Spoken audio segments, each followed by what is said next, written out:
I'm high on believing that you're in love with me. Hello and welcome to the next episode of Matt and Todd Go to the Movies with special guest Tim Davis.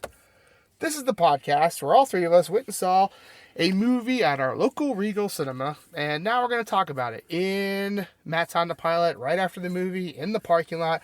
We're going to give our good reactions to the movie we saw. We're going to try to answer some questions along the way, like should you see this movie, should you not see this movie? Do you need to see it in theaters, or can you wait for streaming services? Do you need snacks? Should you bring a friend? Should you bring your child? We try to answer some of those questions. Maybe all of them, maybe none of them. I am Todd Domer. And I'm Matt Malloy. Yes, welcome back, Tim. Glad to be here. We did see a movie. We saw the latest and perhaps final installment in the Guardians of the Galaxy saga. Guardians of the Galaxy Volume 3. I think is the official name of this film. And yes, we saw it, so away we will go. There are many people in it. Basically, all the people who have ever been in a Guardians of the Galaxy movie, correct, almost, were in this. And those who weren't directly in it were referenced at some point. So you've got, you've got Zoe Saldana, who's in this for surprise value, maybe, if you remember her dying in a different movie. Sure. You've got Chris Pratt. Yes, thank you. I was trying to think of his Twitter name, which is Pratt.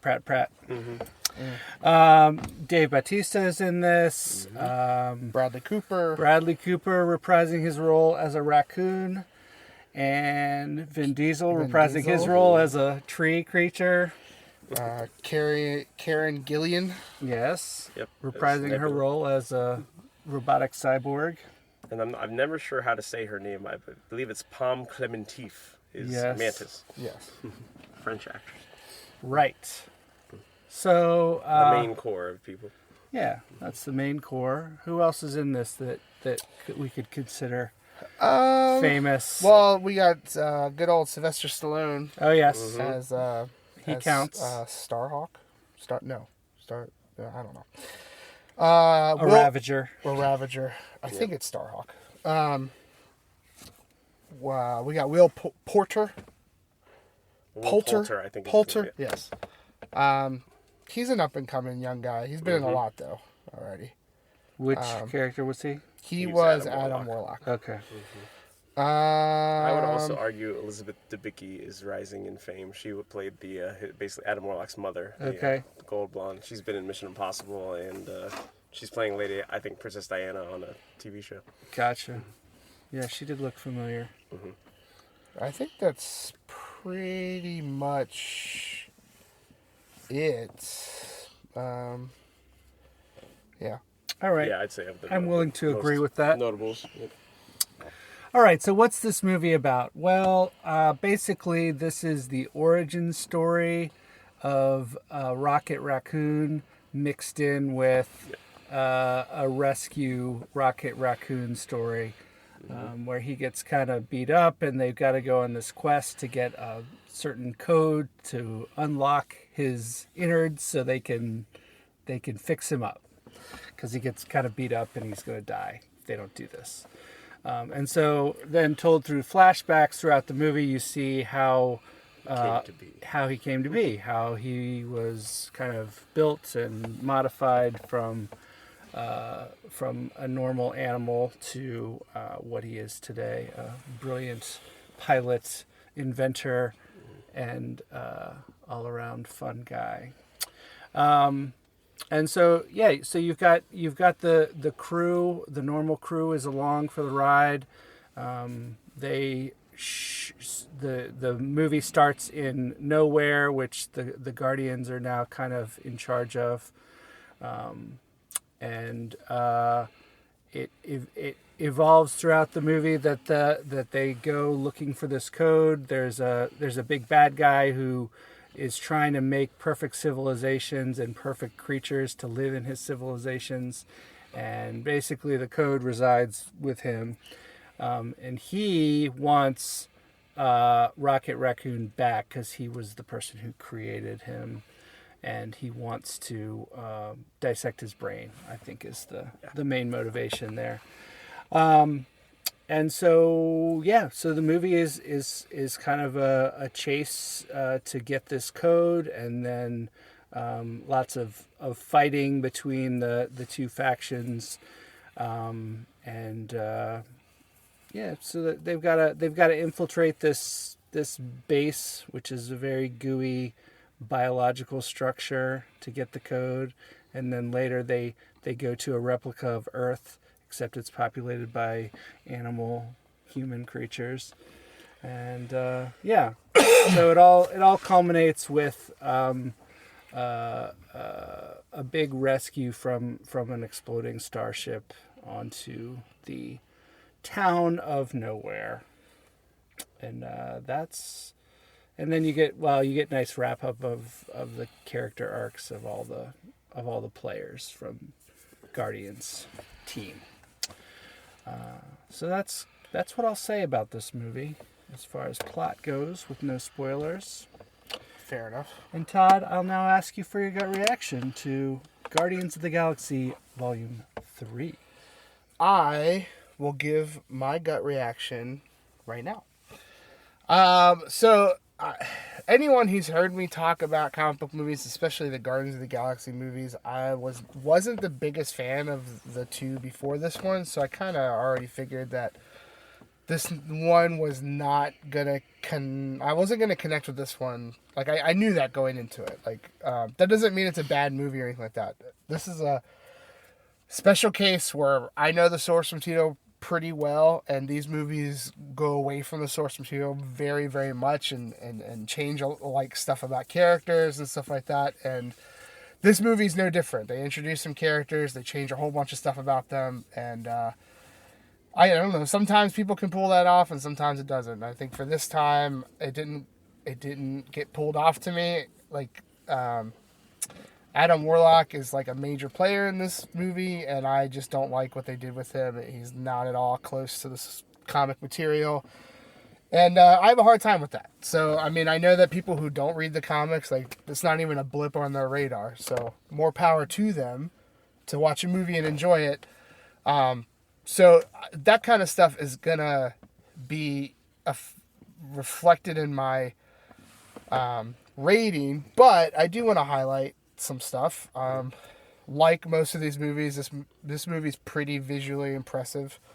A lot of stuff going on, a lot of colors, a lot of odd shapes, a lot of weird alien stuff. I thought it kind of went into weird alien design a little too much. Like, it's almost like in one scene you'll have this like completely out there science fiction thing that's like, you know, you're kind of learning about. It looks a little goofy to me, but like, you know, like whatever. And then the next scene you have all of these like people that are basically aliens, have probably never been to Earth, and they're talking and joking like they're humans. Like, and I didn't like that aspect of it. It's like they went so hard into showing all these like different aliens and different technology and different things and like all this kind of stuff, and then it's like the writing, I think, was not in that aspect of thinking about, okay, here's all these creatures who've probably never been to Earth.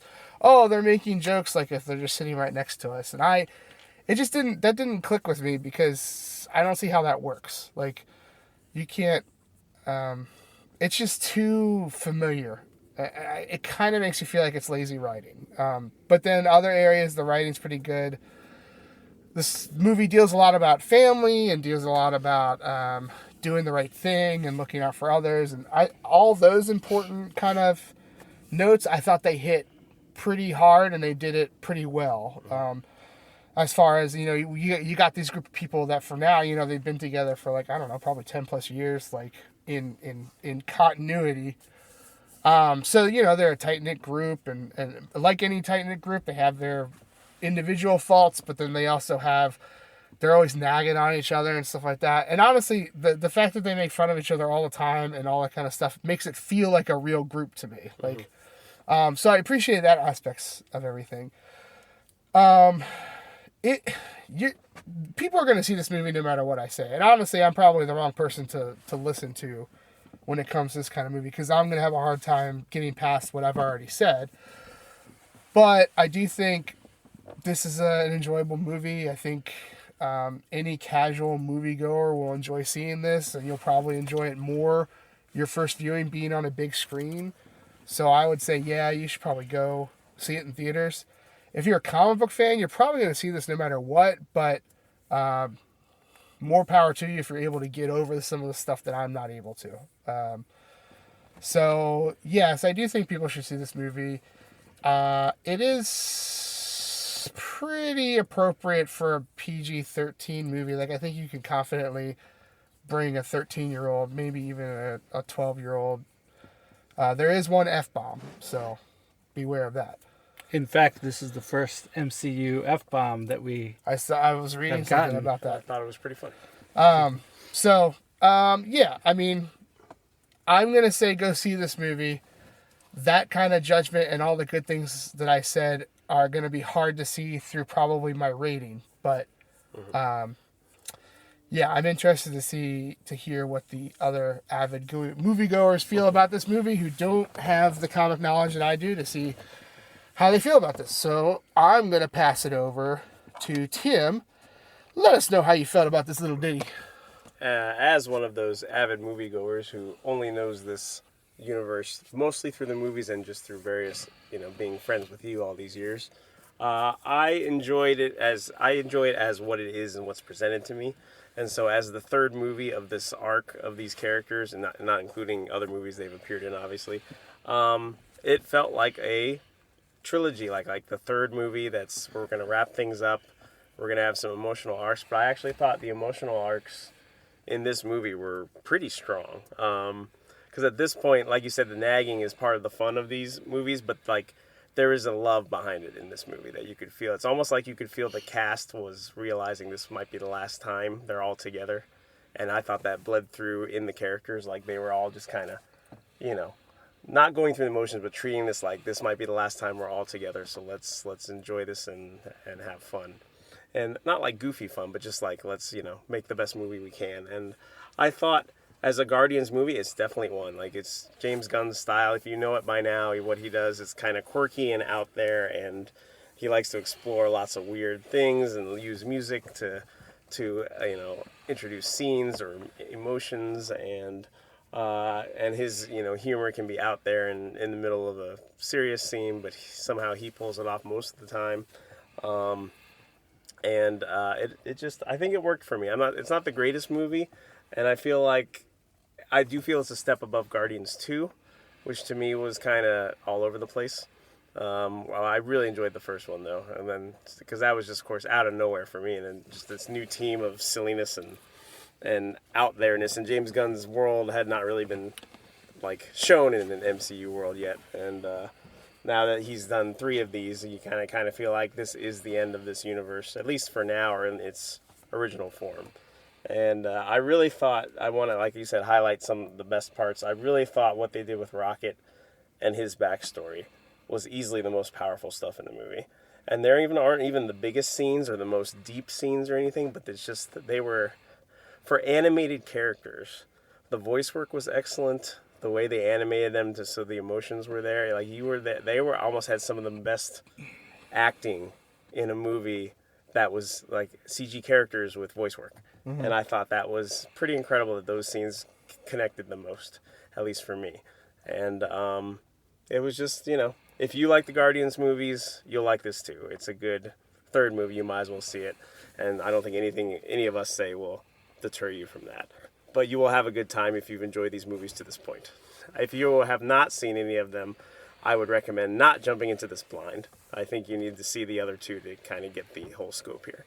But I'd agree with that. It is well done by everybody. I don't think anybody stood out in any bad way. It was, like I said, the visuals were pretty impressive. They came up with all these different designs and alien creatures and alien worlds, and there's a lot of cleverness on the screen as well. So I say you should see it.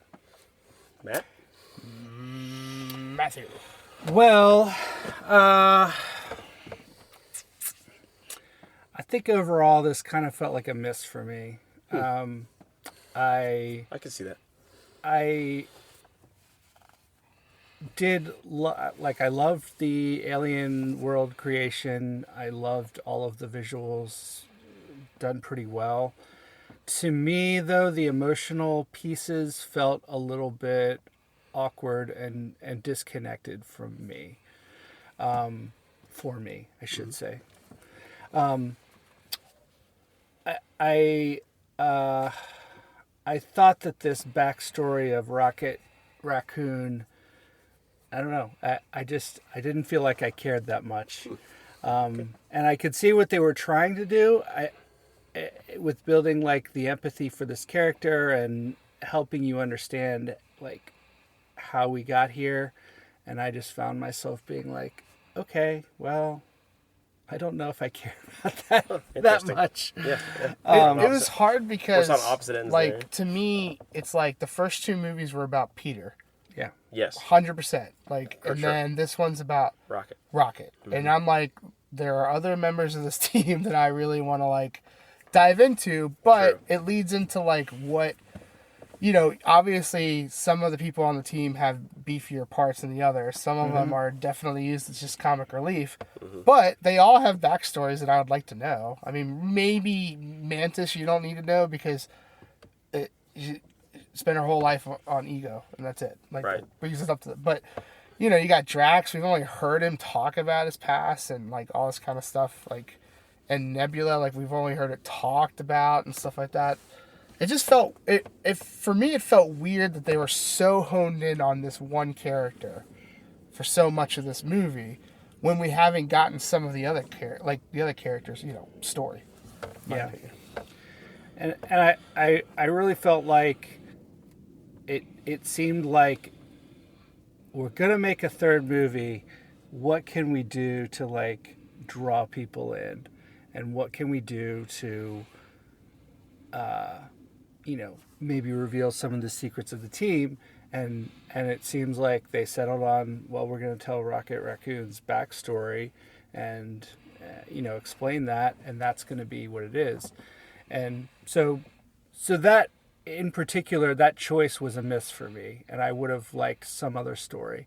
After watching the movie, you know, I kind of felt like the parts of the movie that I did like were the wrap up at the end, right? The explanation of who's going where now and, like, why they're breaking up as a team, if they are, or who's staying with the team, or, like, you know, all this stuff, like what's going to happen type stuff. That I feel like I almost felt like we could have just had, like, a little TV special that's like Guardians Aftermath or something that just kind of explained all of the things that we got at the end of the movie without, like, this. And maybe, I don't know, maybe you could do another animated something that talks about backstory of characters and stuff like that. Like, that would have been cool. I did like the tie-in. I watched the Christmas special just a few days ago, and I like the little tie-in to that that are throughout the movie. There's a bunch of them.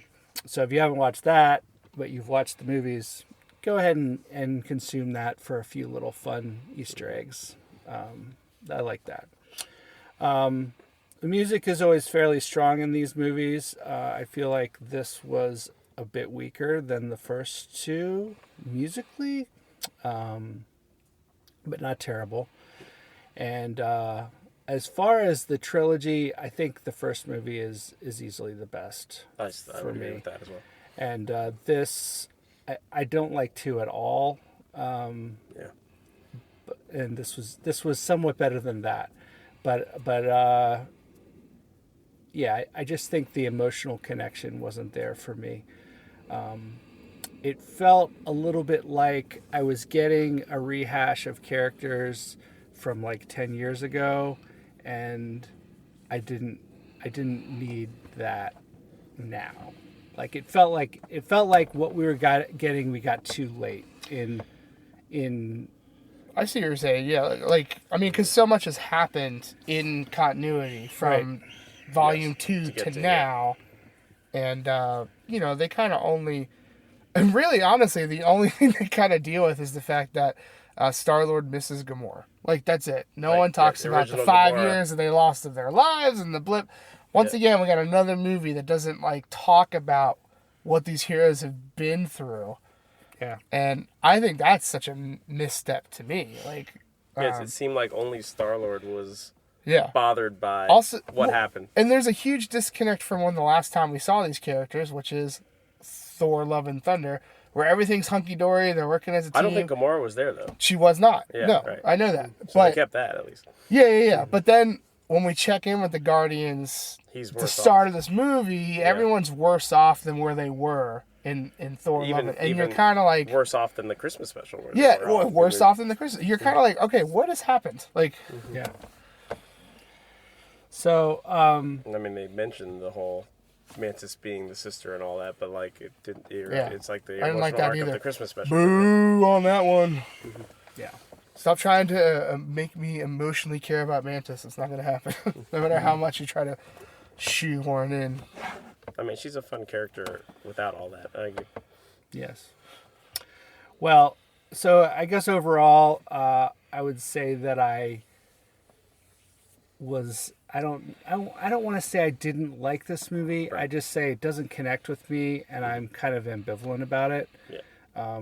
Yes. Yeah, it's not a bad movie. It's just right. If you're a Marvel fan, you're gonna see it. If you're a Guardians fan, you're gonna see it, of course. And you owe it to yourself to do that if you fall into those categories. But do you need to see it in theaters? I don't know. I don't think so. Do you need to see it if you're looking for a great movie to check out? I think you've got some other options, and I would say you don't really need to.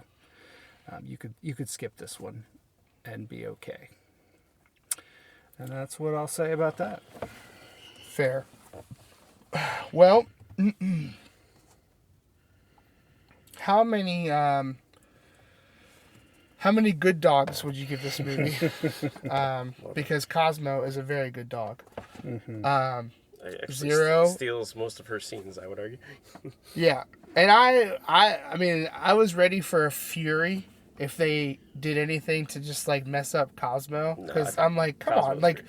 what a home run from the comics, just copy and paste. Like, Yeah, Cosmo was Cosmonaut dog that got sent into space and got picked up by and aliens. keeping that she's Soviet and has Right, a Russian exactly. accent and everything.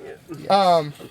Yeah, 0 being the worst, because then you have no dogs and no good dogs, and you're just by yourself. Come on. 5 being the best, because then you got 5 dogs, and they all have telekinesis, and you got yourself a good time going on there. Mm-hmm. Matt?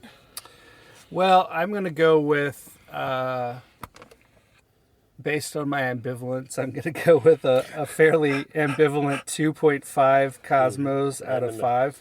So right down the middle, an average film, some bright spots, but really for me, a lack of connection emotionally to the characters. So that kind of waters down that score for me. So that's me. 2.5. Tim?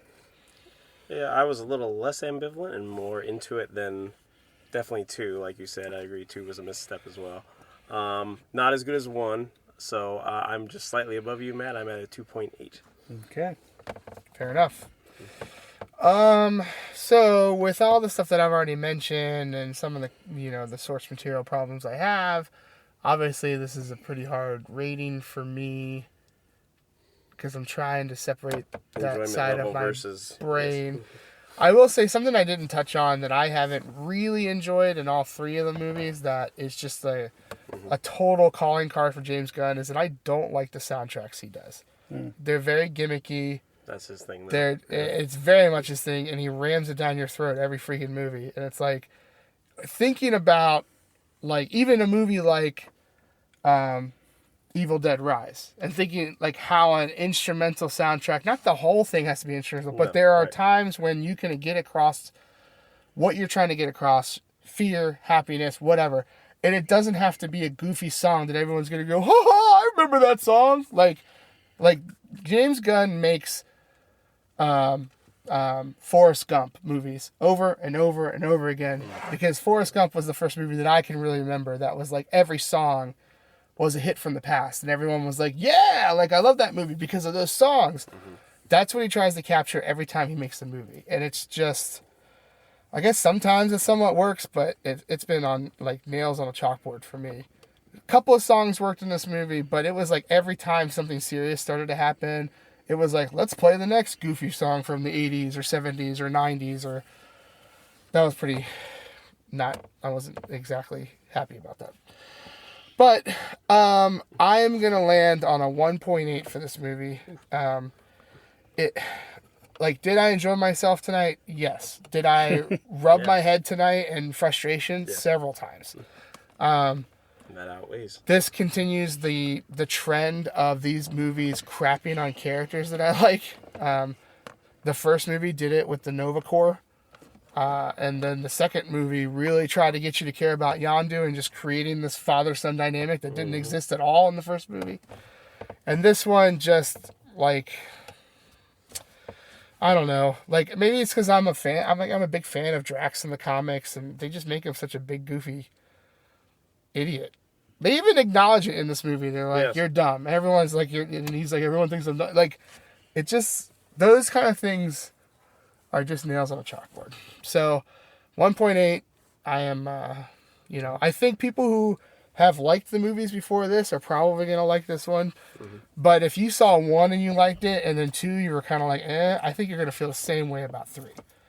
At least 1, there was a special feel to it.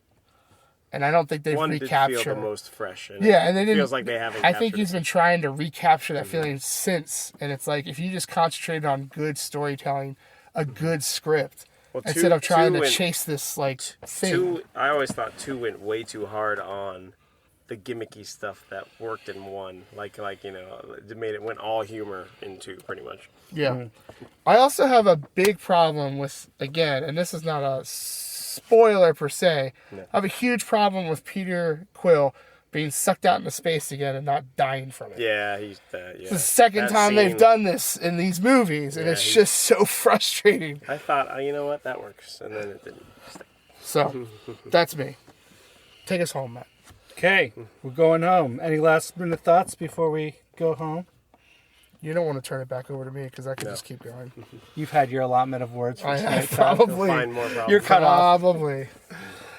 I do have to mention that I did laugh out loud in this movie. Yes, you did. And I heard you from 2 seats away. Yes. You laugh out loud. There was a certain time where a monkey was thrown on someone's face, and the monkey just started mauling the person's face, and it was. And it was in the middle of a tender scene. Yes, it was in the background, but like if you caught it, it was quite hilarious to me. But yeah, those subtle things are great. Yes, because it's not smack you in the face like, did you get it? Like, right. It's like a subtle thing. You blink and you miss it, but if you caught it, it's great. Yes, right. And he does that, and we wish he would. It honestly, I mean, I hope it's all good, but I'm wearily excited about James Gunn's future for DC. I agree with you. Because if he's going to take over a Superman movie, and that's the first movie he's doing. He's, in my opinion, not good at keeping the source material, going to make Superman a bully or something like. Unlike Guardians, he seems to be saying the right things so far. We'll talk about that off cast. All right. Well, we've said a lot tonight. We're getting sidetracked.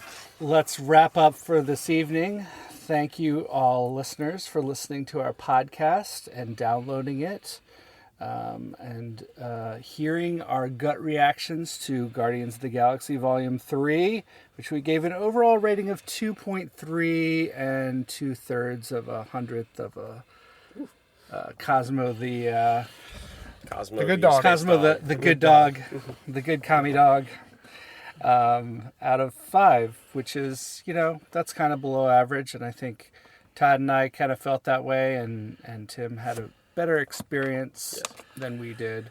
So take all that with a grain of salt, and check it out yourself if you want to.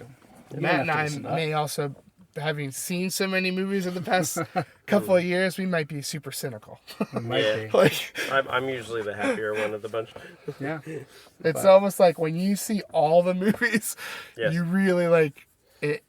the good movies rise to the top real fast, and you sing their praises, and then the mediocre movies that maybe would have been good when you were just a regular moviegoer sink a little bit because, you see all these different directions from different directors, and you're like, oh, that was great, and you watch a movie, and you're like, oh, that was not good what you went for. Like, Right.